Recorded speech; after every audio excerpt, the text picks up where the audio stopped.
Assalamualaikum warahmatullahi wabarakatuh. Sebelumnya perkenalkan, nama saya Kartika Indria Damayanti dengan NPM 2359201048.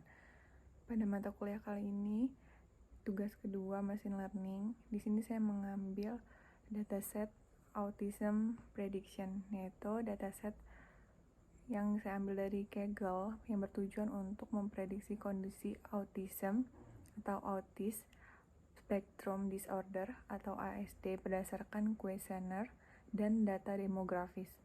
Dataset ini berisi fitur seperti skor kuesioner A1 sampai A10, usia, jenis kelamin, riwayat keluarga, dan label target atau ASD atau non-ASD. Tujuan penelitian ini adalah yaitu menerapkan feature engineering untuk memperkaya informasi feature, kemudian melakukan data augmentation jika diperlukan agar kelas target seimbang, kemudian melaksanakan normalisasi fitur numerik agar skala fitur seragam, kemudian mengevaluasi perubahan pada data melalui visualisasi dan memberikan implikasi untuk model machine learning. Pertama-tama, di sini ada importing libraries yang mana NumPy operasi numerik, kemudian Pandas membaca dan mengelola dataset, Matplotlib dan Seaborn yaitu visualisasi data. Kemudian di sini ada codingan untuk upload file dan membaca dataset. Saya mengupload dua file dari JSP-nya, ada train dan test. Dan untuk membaca readingnya, untuk membaca dataset. Kemudian di sini ada untuk train head menampilkan 5 baris pertama di dalam dataset seperti ini. Kemudian yang berisikan 5 rows dan 22 kolom, 5 baris 22 kolom. Kemudian ada checking the column names in the data frame untuk mengecek nama dari kolom di data frame. Kayak gini, ada A1 score, A2 score, gender, ethnicity, autism, dan lainnya. Dia akan muncul di outputnya seperti ini, index, ID, A1 score, dan lainnya. Kemudian di sini ada finding the numerical and categorical columns, yaitu untuk menemukan numerik dan kategori kolom seperti misalnya di sini terlihat trend feature dan lainnya. Kemudian kita di sini misal langsung saja ke feature, yaitu feature engineering membuat fitur baru total score dari 10 pertanyaan A1 sampai A10 yang berada di label ini tadi ya, A1 dan sampai A10 itu berdasarkan dari kuesioner. Itu langkah tambahan yang bisa kamu tambahkan di bawah sel. Kemudian tujuannya membuat fitur baru yang bisa meningkatkan kemampuan model. Fitur ini bisa membantu model menilai tingkat resiko autism atau autisme lebih jelas. Kita tuh di sini feature-nya tuh kayak menambahin dari kolom-kolom tadi ditotalin skornya berapa gitu. Kemudian membuat fitur interaksi usia dan gender. Kemudian ada untuk mengecek hasilnya trend total score dan age, gender, interaction. Age itu usia, gender itu jenis kelamin. Nah, di sini muncul total score, gender, dan interaction. Kemudian di sini ada encoding. Encoding itu apa? Untuk mengubah kolom teks, gender, ethnicity, dan lainnya menjadi angka agar bisa digunakan oleh model machine learning. Ini di sini from, sklearn, processing, import, original, encoder, dan lainnya. Nah, kemudian di sini ada yang namanya normalisasi. Setelah kita melakukan feature engineering dan encoding, kita melakukan normalisasi. Apa itu normalisasi? Yaitu semua fitur numerik berada dalam skala yang sama, mencegah fitur dengan nilai besar, misalnya umur 50, mendominasi fitur dengan nilai kecil, misalnya skor 0,7, membantu model seperti KNN, SVM, dan neural network belajar lebih cepat dan stabil. Kemudian ada standar scalar, berasal dari library scalar atau scikit-learn.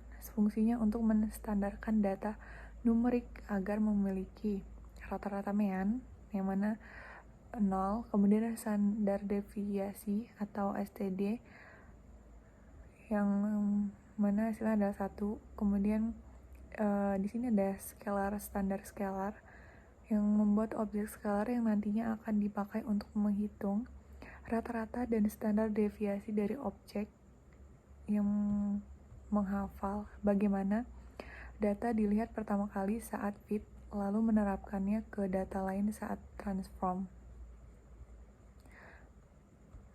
Kemudian di sini ada X-train, Y-train, yaitu untuk memisahkan fitur dan target.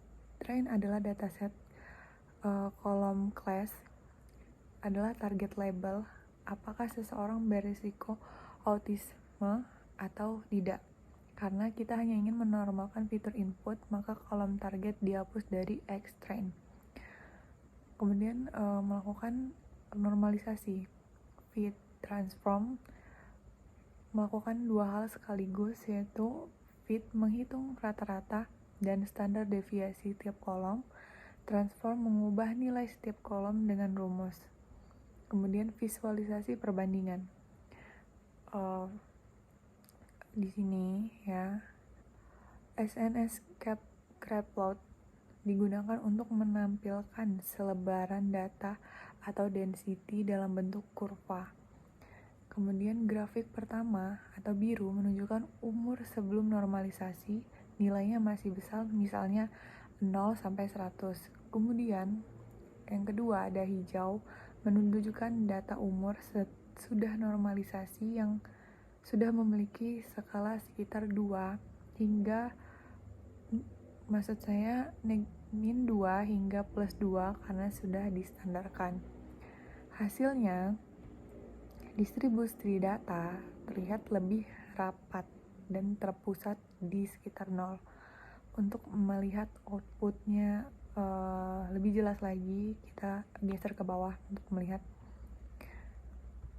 dari outputnya, yaitu distribusi fitur edge sebelum dan sesudah normalisasi. Sebelum normalisasi, garisnya tuh berwarna biru ya.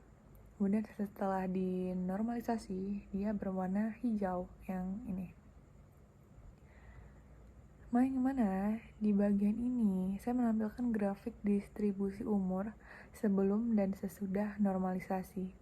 Garis biru menunjukkan data umur asli yang masih dalam skala besar, misalnya 0 sampai 100 tahun. Setelah dilakukan normalisasi menggunakan metode min-max, semua nilai umur diubah ke skala 0 sampai 1. Terlihat pada garis hijau, data umur menjadi rapat di sisi kiri grafik, yang mana bisa kita lihat di sini. Kemudian di sini ada model. Model menggunakan random forest untuk memprediksi hasil class ESD. From I'm-learn over slamping import smooth random state 42, dan print itu untuk menampilkan dari trend bell value.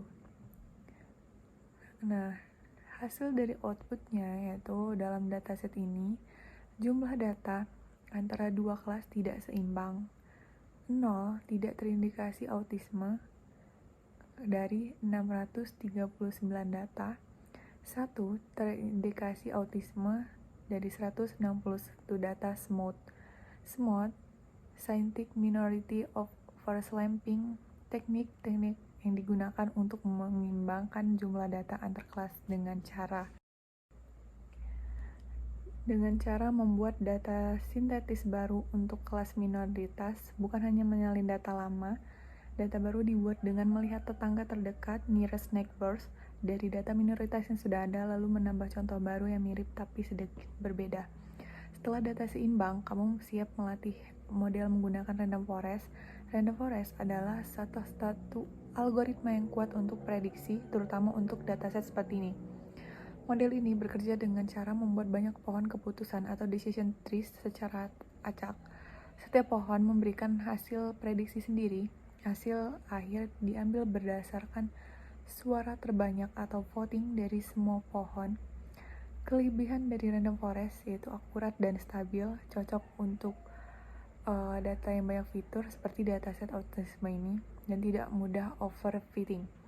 Jadi model ini membantu memprediksi apakah seorang terindikasi autisme atau tidak berdasarkan data fitur yang sudah dinormalisasi dan disimbangkan. Kemudian yang terakhir, kesimpulannya, setelah diproses feature engineering, normalisasi, dan penyimbangan data SMOT, dataset siap digunakan untuk membangun model prediksi autisme, feature engineering, dan membantu menambahkan informasi penting agar model lebih mudah mengenali pola normalisasi, membuat semua fitur berada dalam skala yang sama sehingga model tidak bias terhadap fitur dengan nilai besar. SMOT membantu menyimbangkan jumlah data antara dua kelas agar model tidak berat sebelah.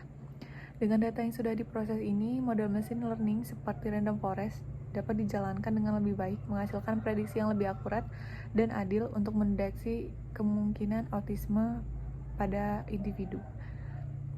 Mungkin itu saja dari saya. Apabila ada salah kata, saya mohon maaf. Saya akhiri. Wassalamualaikum warahmatullahi wabarakatuh.